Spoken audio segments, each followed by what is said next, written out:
Hi everybody! Welcome back again to my channel. This is Jenny and gusto kong i-share sa inyo ngayon kung paano ba namin na-achieve ang 6-digit profit through live selling. So this is not to brag about the money or about the profit at hindi rin ito para i-hype ka na mag-start ng online selling or ng live selling kasi hindi naman yun ganun kadali. But I just wanted to put this information out there. Hopefully, merong matulungan, may ma-inspire, or mabigyan ng hope if they are thinking of doing a side hustle like etong ang live selling. By the way, before we proceed sa details, pakita ko lang sa inyo tong calendar where we actually manually track the profit after each live. As you can see, meron dyang 12,000, merong 10,000, 11,000. Yung mga malalaking amount na yan is the actual profit namin for that day. Yes, ibig sabihin, hindi na, labas na dyan yung capital. Yan na mismo yung tubo after naming mag-live selling. And then, makikita mo merong mga maliliit na amount. Yung mga maliliit na amount naman na yan is contributor pa rin siya kung paano namin na-achieve yung 6-digit kasi orders yan ng mga buyers after the fact or after naming mag-live selling. Merong pa rin mga orders na pumapasok. Next question nyo of course is paano nga ba namin siya na-achieve? And these are the factors na gusto kong i-share sa inyo. Number 1 is because we have a trendy products. Meaning to say, ito yung mga produkto na gustong bilhin ng mga tao kasi nga napapanahon. And as you know already, na kapag uso, mataas ang demand. I mean, market behavior kasi yan eh. And you guys may be wondering, ano kaya yung binibenta namin? Actually, halo-halo siya. Pero for the live selling itself, mostly mga kids clothings yung binibenta namin. Ayan, para meron kayong idea.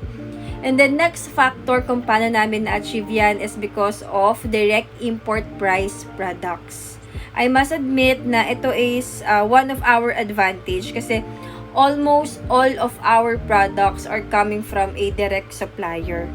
Yung iba, hindi man direct import, nandito na sa Pilipinas, pero from direct supplier pa din.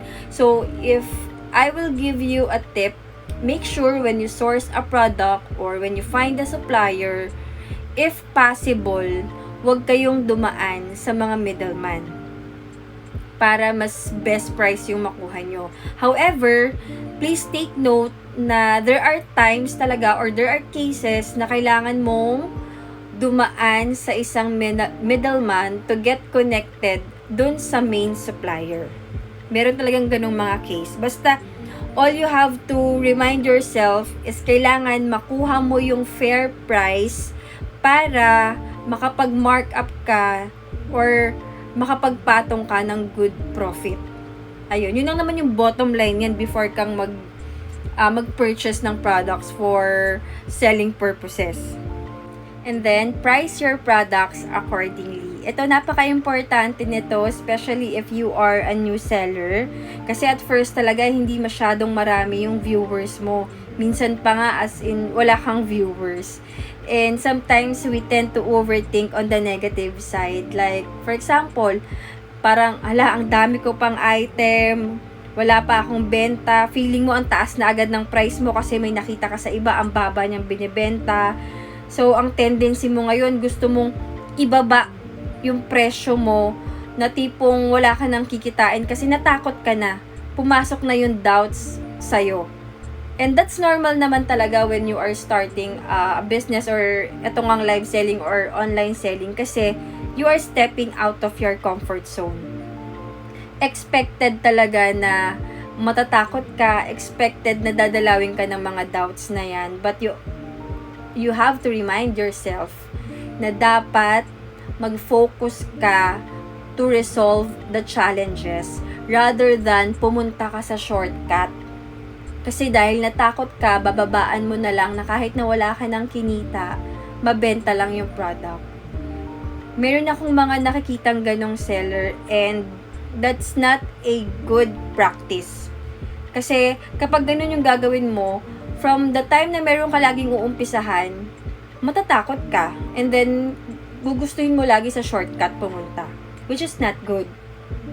Hindi po solusyon yung laging pagbaba ng price para makabenta. Hindi pwedeng napagod ka nang wala kang kinita. Again, pumasok ka sa negosyo or nagnegosyo ka para kumita. For us, kaya rin namin nakuha agad yung 6-digit profit na to kasi nag-mark up kami ng paano ko ba explain? Competitive price yung markup namin. 100%, yung iba 200%, and meron din kaming mga 300% markup. Mabilis namin siyang nabebenta kasi nandun pa rin siya sa level na competitive siya. Hindi siya yung super taas na tipong ang mahal naman yan, grabe naman yan. Hindi ganon. Nandun pa rin siya sa level na competitive pa rin yung pricing namin. Na hindi naaagrabyado yung profit na gusto naming makuha. So, dapat ganon. Huwag nating i-shortcut na makabenta lang, bababaan mo ng sobra yung product mo na parang wala nang nangyari sa effort mo. TY na lang. Hindi pwede yun. And also, we have this live selling process and controls. Naniniwala ako na yung process namin and yung mga control in place namin are helping us kung paano nagiging mas productive and mas mabilis na tumataas yung sales namin. Imagine, 10 live selling lang yung ginawa namin for the month of August. 10 live selling only. Pinakamahaba na doon is around 7 hours. Pinakamaikse is 3 hours. And we are able to achieve the 6-digit profit. Imagine kung madoble pa namin yun, di ba? Actually, we are working out currently kasi sayang yung opportunity. Kaya kapag may nakita kang opportunity, take action. Yun yung ginagawa namin. We are actually expanding na magkaroon pa kami ng another site na gagawa ng live selling para ma-duplicate namin yung profit from the other market naman. Just so you know, guys. Ayan, part of our process is sort your products by category for efficiency. So, bago namin ilabas lahat ng item for live selling, we are making sure na nakasort out na siya. Hindi yung tipong, okay, benta mo na diretso yan. Hindi ganon. Nakasort out lahat ng kids clothings like, eto puro pang boys, eto puro pang girls. And we really allot time and effort to make it look attractive. Kasi pag sa live selling, as is na yung nakikita nila.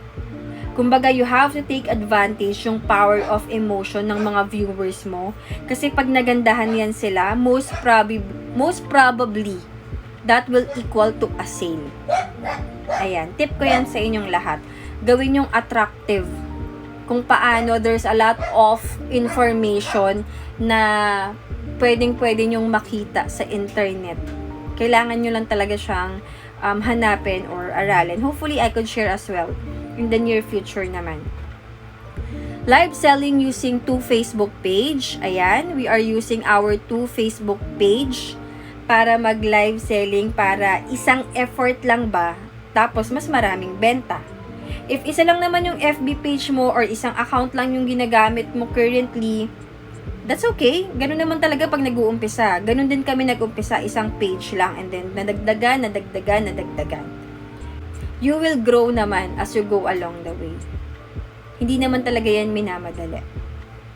Next is sharer badge discount. So, I would say na ito is part of our strategy to get a new potential customer. Kaya namin siya ginagawa. Kasi mas maganda, ang nag-share ng live mo is from your organic viewers rather than kayo na nagla-live selling. Mas malaki yung chance na makakuha ng new potential customers pag ang nag-share ng live selling mo is coming from your organic viewers. So, nagbibigay kami ng discount kapag nag-share sila ng live namin.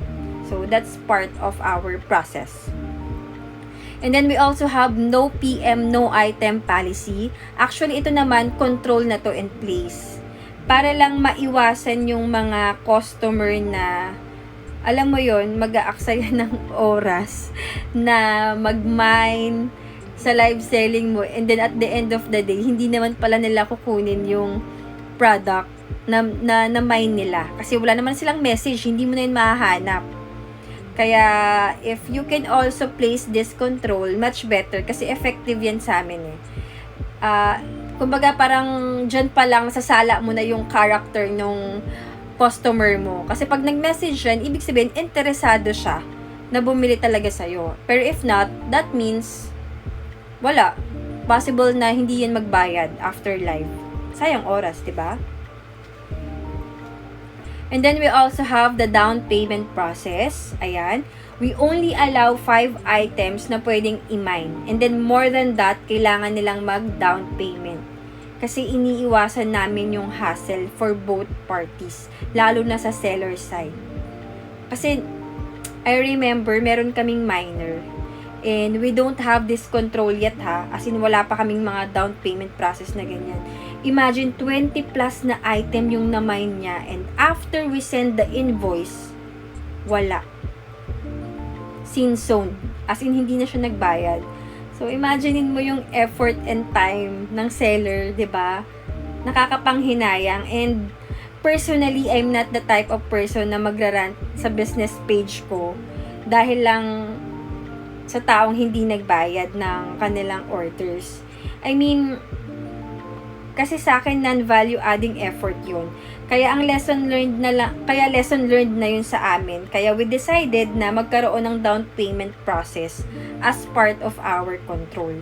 Para at least hindi na maulit na, oh my God, 20 plus items yung hindi nabayaran. Napaka waste of time, 'di ba? Imbis na maging productive yung pagbebenta mo, nawala yung productivity na yun because of not having a control. Kapag meron kayong mga bogus miner, pwede nyo silang itag sa inyong FB page. Meron kasi doon nakalagay label. So, pwede nyo silang i-label that can describe and organize your customer. Kami, ang ginagawa namin, minamark namin sila ng parang yung black na emoticon. Para kapag nag-try silang mag-mine ulit in the next live, pag nag-PM sila, makikita na namin agad na, okay, meron tong previous orders na hindi nabayaran. So, before they can order again, kailangan nilang mag-down payment muna. Para lang hindi na maulit na mabogus ulit yung item.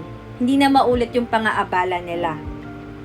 Pwede kayong mag-add ng label and add notes sa inyong FB page. Napakadali lang yan.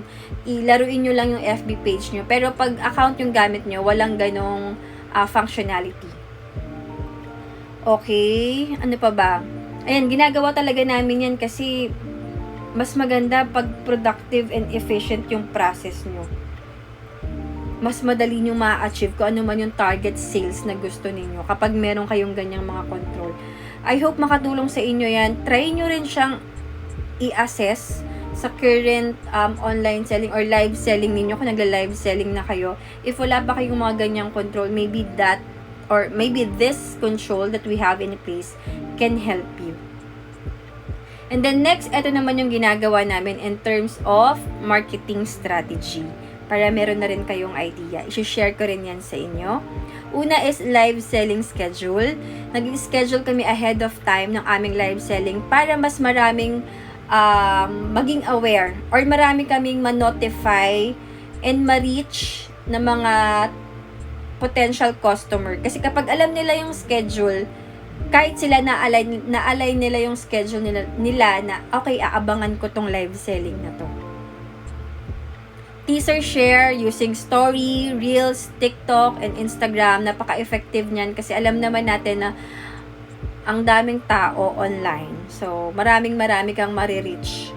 Sa live selling namin, just to give you hope hindi naman yung viewers namin like 100 persons, hindi ganun. Minsan nga, ang viewers namin, nag-maintain lang siya sa 20 to 30 viewers. Ganun lang. Tapos, 10 lives lang yung na-complete namin, pero nakapag-profit kami ng 6 digit. 'Di ba? Imagine kung kaya mong doblehin yun. or kung mas madami pa yung viewers mo doon, or kung mas onti man yung viewers mo doon, imagine kung magkano pa rin yung pwede mong kitain as your extra income. 'Di ba? Napakalaki. So, it's really a good opportunity na pwede nyong pag-isipan or maybe pasukin if you are interested with it, or if you think na pwede sa schedule nyo, or pwede nyong pag-aralan. And then, maximize the community. As always, yung mga Facebook groups and group chat, napaka-importante niyan. Kasi hindi, sa Facebook page, ang napansin ko, hindi na siya katulad dati na manonotify lahat nung naka-follow or naka-like sa Facebook page mo.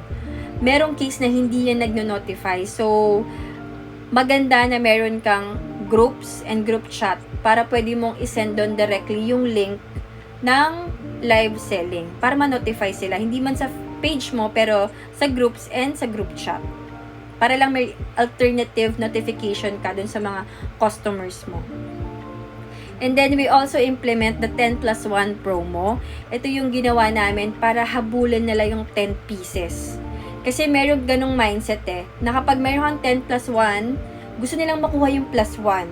So, ang tendency, yung isang customer, gusto niyang maka 10 pieces na order sa'yo para makuha niya yung +1. So, it's a marketing strategy na pwede nyo ring pag-aralan. Depende rin sa products ninyo yan. And then last but not the least is the end of month sale. So we did the end of month sale para ma-realize talaga yung total profit namin na 6 digit. Na as in, pinaubos namin kung ano man yung item na natira sa amin.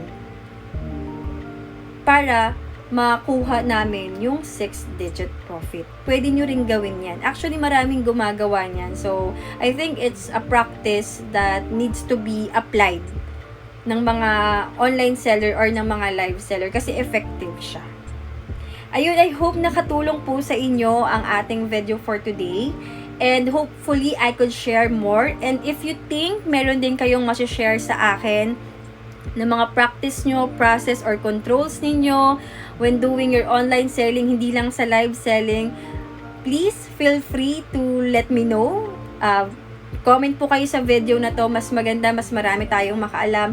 Again, ang favor ko sa inyo, if meron kayong natutunan ngayon, please don't hesitate na i-share sa kaibigan mo, sa family mo, sa kapatid mo, sa kapitbahay mo, kahit kanino. Kasi you never know kung paano mo sila may impact. Napakasarap sa feeling na you are sharing good things or you are sharing information na makakatulong sa kapwa mo. That's it for now, guys. See you sa ating next video tutorial. Thank you!